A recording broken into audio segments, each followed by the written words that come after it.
Hey guys, we're looking at part 2 of linear programming and more, and really this next series of videos would be the and more. So one of the things that we haven't spoken about is, or at least we haven't spoken about in detail, is graphing points in 3-space.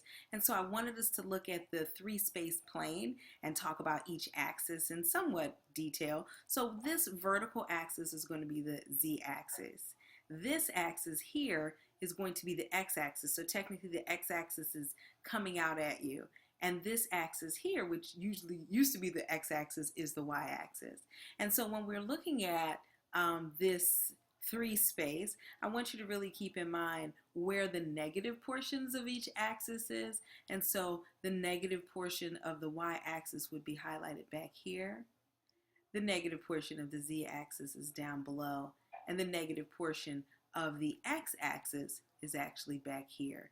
So as I'm looking at these 3 unhighlighted axes, I know that those are going to be my positive values. So let's go ahead and label our axis. And I was checking out some other teachers and what they say. That's not what I want. That's terrible. I was checking out some other teachers and what they say. They talked about being really mindful about using marks that are parallel on your x-axis to the y-axis, because those two axes are perpendicular and it gives it a nice look. And then doing the same thing with your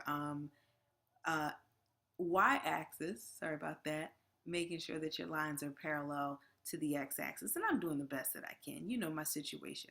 It is very difficult to draw lines when you are old. No, it's difficult to draw lines with the program that I'm using. So we'll do the very best that we can.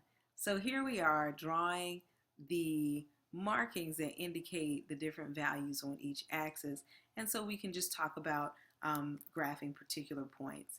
And so a point in 3-space would have, 3 values, or a value for x, y, and z, or, so it's not an ordered pair, an ordered triple, right? And so I could have a point that could be 2, 4, and 3. And so if that were the case, I know that x, the x coordinate is 2, the y coordinate is 4, and the z coordinate would be 3. So let's go ahead and plot that. So I'm going to go to positive 2 on the x-axis, which is right here. I'm going to put a marking there. And then I'm going to go to positive 4 on the y-axis, which would be here, 1, 2, 3, and 4. And what I'm going to do is draw a parallelogram using this side and this side as 2 sides of the parallelogram, 2 adjacent sides.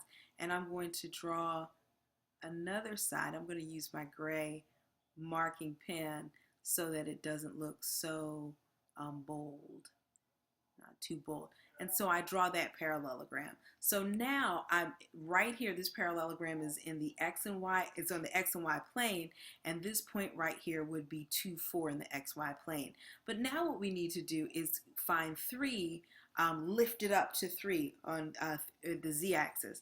So here's this point, and I'm going to do a similar thing. I'm going to draw a parallelogram here using the z and x-axes. So I'm going to do that. There we go, not too shabby. And I'm going to draw a parallelogram here, focusing only on the z and y axes. And so you notice it's going to be parallel to the y-axis.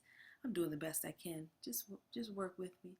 And now I'm going to finish it off by making the 3-dimensional figure that, you see what I'm doing? You see it. You see it.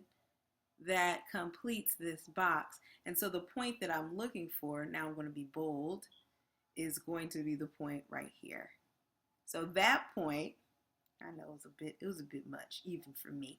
That point right here, boom, is the point 2, 4, 3. So that's how you graph points in 3-space. Thank you. All right, we're going to go ahead and consider graphing equations in 3-space. So here we have a 3-space equation, a linear equation in 3-space, which really is a plane. So it's a linear, anyway.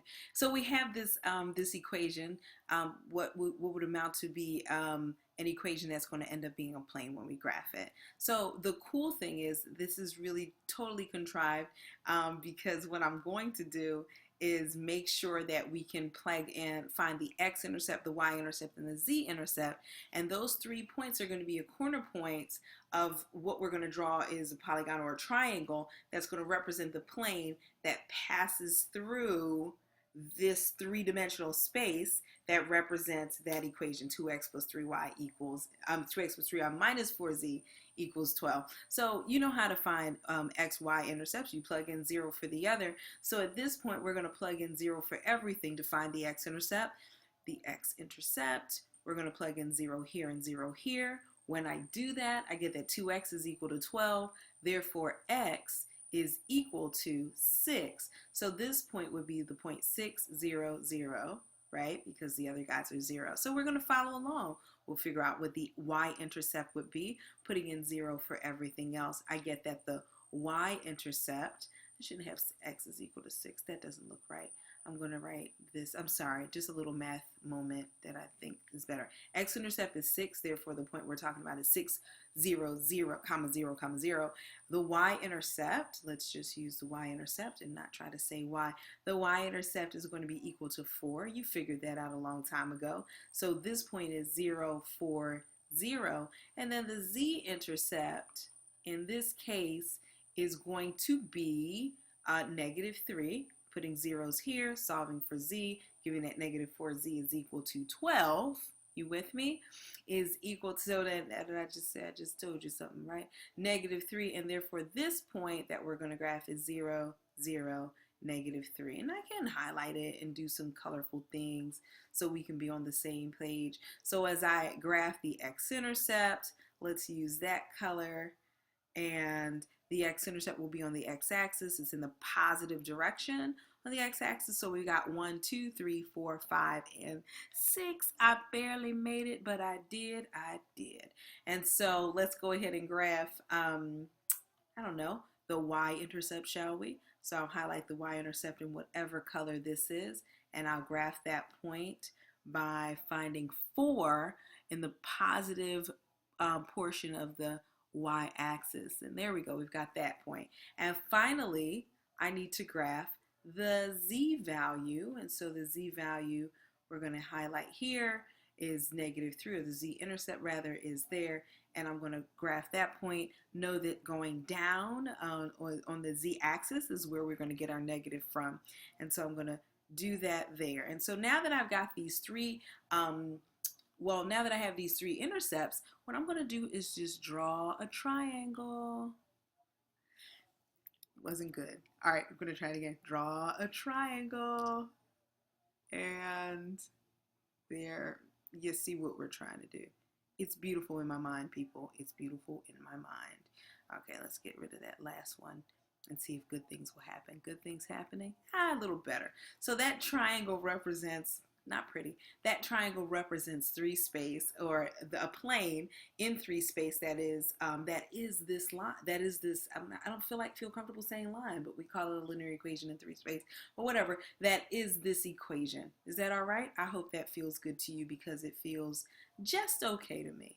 All right, so in this, now I'm like trying to shade it in so it looks gorgeous, and I should probably stop because it's just not happening. I'm not feeling the 3-dimensional look that I want it to feel like. But anyway, that's what you would do. So it ended up looking like a triangle that represents a plane. Good to go? Good to go. All right, let's talk about something else.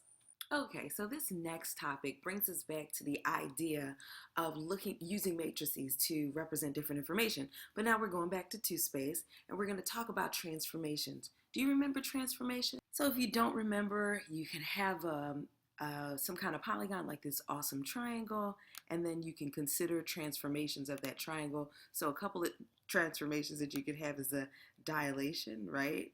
So you've made it larger. You could also, and I guess dilations would be making it larger or smaller. You could move it up, to the right, left, back, down. So that's more of a translation. That transformation is a translation.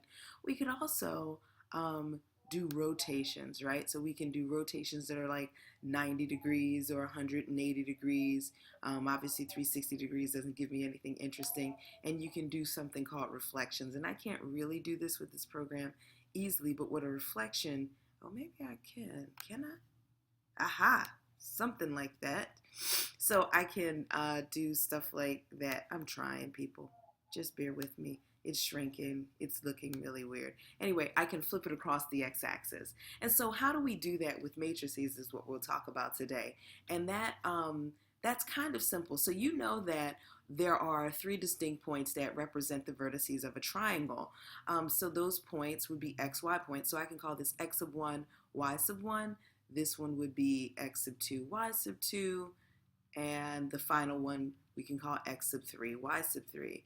With that in mind, I could actually use a matrix representation of this situation, which would be a matrix where I'd have my x values up here, my y values down here, and I'd put my ordered pairs in together. So I'd have x sub 1, y sub 1, x sub 2, y sub, I think you get it, and x sub 3, y sub 3. So I can perform transformations, particularly dilations, pretty simply by simply multiplying this by a scalar. So take, for instance, this triangle here that we have drawn on the coordinate plane. The matrix that would represent this particular triangle, what we'd have to do to find that, we'd have to look at all the ordered pairs.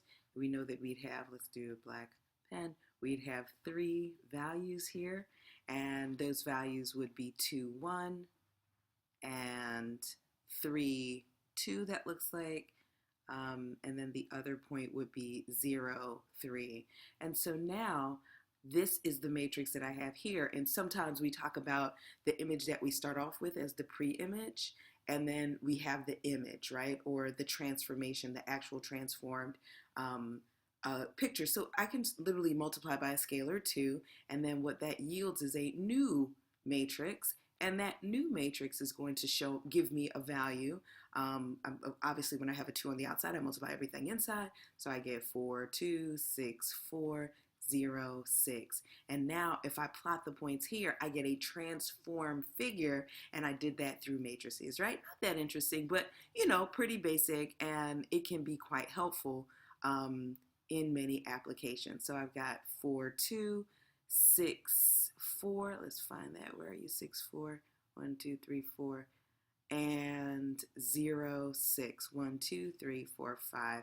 And let's put that here. And so what you see is that I have a new image and a transformation that is double the size. So I multiplied it by 2. Does that kind of make sense? Obviously, so that's a dilation. I can multiply by 2. I can multiply by 1/2. I can kind of shrink it, compression or whatever, and I can get different variations on this. But so now the question is, how would I move this? So what I'm going to do is I'm going to start off with the original matrix that we used to represent this polygon, and I'm going to try to figure out a way to move the polygon or give a transformation, a translation, right? So a translation is where you hold the figure rigid and you move it up, down, left, or right. So the size change isn't going to happen in the way that we did with the dilation. So what I need to do or recognize is that, let's just concern ourselves with one movement. If I wanted to move the entire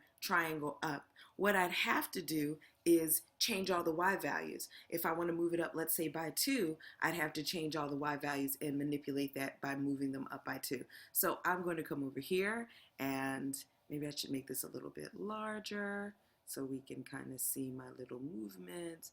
So I can take the original polygon, the original triangle, and if I were to add 2 to each of the y terms, notice what I'm doing. I'm going to lift everything up by 2. So I'll use green to represent this new translation. So what I do is I would start at this point, which is 2, 1, but now it would be 2, 3, and then so my point would be up here. I'd start with the original point, 3, 2, lift that up 2 points, or where was this? Yeah, 3, 2, lift that up 2 points, and I find myself right here. Start with this point, 0, 3, lift that up 2 points, and so I'm at now 0, 5. And you'll notice, if this were neater, if I were neater, only if, you notice that we have a translation upward. Similarly, we could do interesting things and subtract 2 here from each of these, or 4 or 9 or whatever number. Once you're doing the same thing to all the x terms or the x coordinates, and you're doing the same thing to all the y coordinates, you're going to end up with a shift. So if I were to say subtract by 2 here, this would take this particular image, I've already lifted it up 2, and move it in this direction